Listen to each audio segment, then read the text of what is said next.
आज भी ये रिकॉर्ड में है। हमारे देश की जो न्यूक्लियर डील हुई थी उसमें अतीक अहमद ने भी वोटिंग करी थी। चौराहे के ऊपर वो लड़ते लड़ते क्रूड बॉम्ब मार रहे थे एक दूसरे के ऊपर।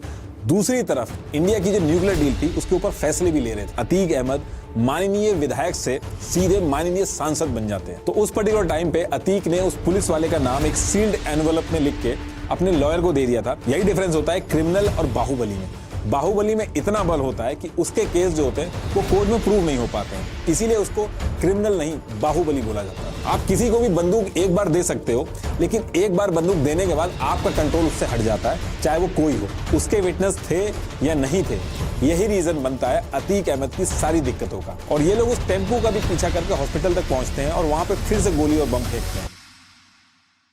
देखिए, आपने एनकाउंटर्स, गैंगस्टर्स, बाहुबलीज के बारे में पहले भी बहुत कुछ सुना होगा, लेकिन अतीक अहमद के केस में ऐसा क्या था कि पार्लियामेंट तक में नेता और पॉलिटिकल पार्टी इसके बारे में बात कर रही थी। ऐसी क्या सिचुएशन रही होगी कि अतीक अहमद, जिसके ऊपर क्रूड बॉम्ब फेंकने तक के आरोप थे, उसने हमारे देश की सबसे इंपॉर्टेंट न्यूक्लियर डील के लिए पार्लियामेंट में जाके वोटिंग कैसे कर दी। एक आदमी जिसके ऊपर कानून तोड़ने और मर्डर के आरोप थे, उस टाइम पे ऐसा क्या हुआ होगा कि उसको माननीय एमपी बना के पार्लियामेंट में शपथ दिलवाई गई कि वो अपने एरिया में इस चीज का ध्यान रखे कि कोई कानून ना तोड़े। और ऐसा क्या रीजन था कि एक टांगा चलाने वाले के लड़के ने 11,000 करोड़ की प्रॉपर्टी बना ली, और इन सब चीजों के बाद भी आम जनता बार बार उसको वोट देके 5 बार एमएलए और 1 बार एमपी क्यों बना रही थी। तो ये सारी चीजें डिटेल में डिस्कस करते हैं, लेकिन उससे पहले हमें थोड़ा सा पीछे जाना होगा, तभी जो अभी करंट सिनेरियो चल रहा है उसको समझने में आ सकता है।